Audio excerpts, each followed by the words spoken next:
পুলিশের ঘরেই চুরি। 3 দিন বাড়িতে না থাকার পর দরজা খুলতেই হতবাক। খোয়া গিয়েছে নগদ এবং অলংকার মিলিয়ে প্রায় 1.5 লক্ষ টাকা। শীত ঘুম কাটিয়ে আবারও সক্রিয় চোরেদের দল। তবে এবার সাধারণ কোনো গৃহস্থ পরিবার নয়, খোদ পুলিশের ঘরেই থাবা বসালো চোরেরা। যথেষ্ট চাঞ্চল্যকর এবং দুশ্চিন্তার এই ঘটনাটি নদিয়া শান্তিপুর শহরের 11 নম্বর ওয়ার্ডের পাড়ার ঘটনা। সেখানকার অধিবাসী গণেশ সরকার পেশায় রেল পুলিশ। গত 3 দিন আগে স্ত্রী এবং পুত্রকে আত্মীয় বাড়ি নিয়ে যাবেন ভেবেছিলেন, ফিরে আসবেন সেদিনই, কিন্তু তার হয়ে ওঠেনি শারীরিক অসুস্থতার কারণে। এরপর তিনি নিজেই একা ফিরে আসেন বাড়িতে। পাঁচিল দেওয়া বাউন্ডারির প্রথম গেটে চাবি দিয়ে অনায়াসে খোলেন দরজা, তারপর বারান্দার গ্রিলের দরজা। তবে সেই দরজা খুলতে গিয়ে চাবি স্বাভাবিকভাবে না ঘোরার কারণে সন্দেহ জাগে। এরপরেই তালা না দেওয়া বারান্দার কাঠের দরজা এবং ঘরের দরজা খুলে দেখেন দুটি আলমারি লণ্ডভণ্ড।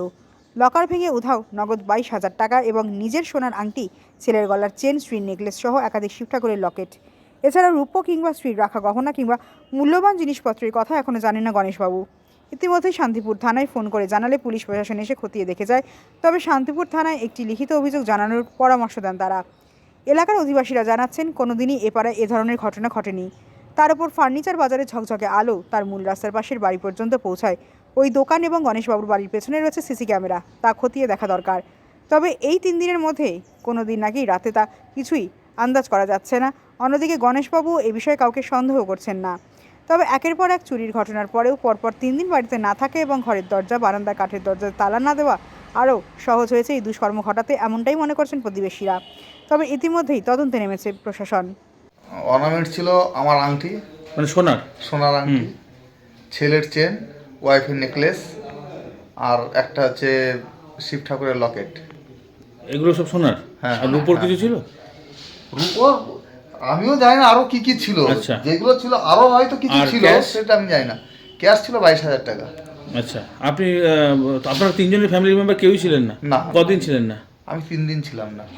তারাও ছিল না, মানে দরজা বন্ধ ছিল? হ্যাঁ। এসে কি অবস্থায় দেখলেন? এসে দেখলাম ঘরে তালাওয়ালা সব লাগানো, ঘরে ঢুকে দেখি জিনিসপত্র তালার মতন লাগানো ছিল? হ্যাঁ। মানে আপনার চাবি দিয়ে আপনি খুলেছেন? খুললাম, কিন্তু এখন দেখছি তালাটায় চার মারা বা কিছু করা ছিল, তালাটা ফলস লাগানো ছিল।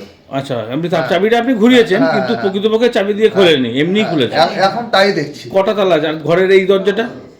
এই দরজাটা তালা লাগানো ছিল না, কারণ আমি তাড়াহুড়ো করে ডিউটিতে যাই তো, সকালবেলায় তালা লাগানো। কিসে কাজ করেন আপনি?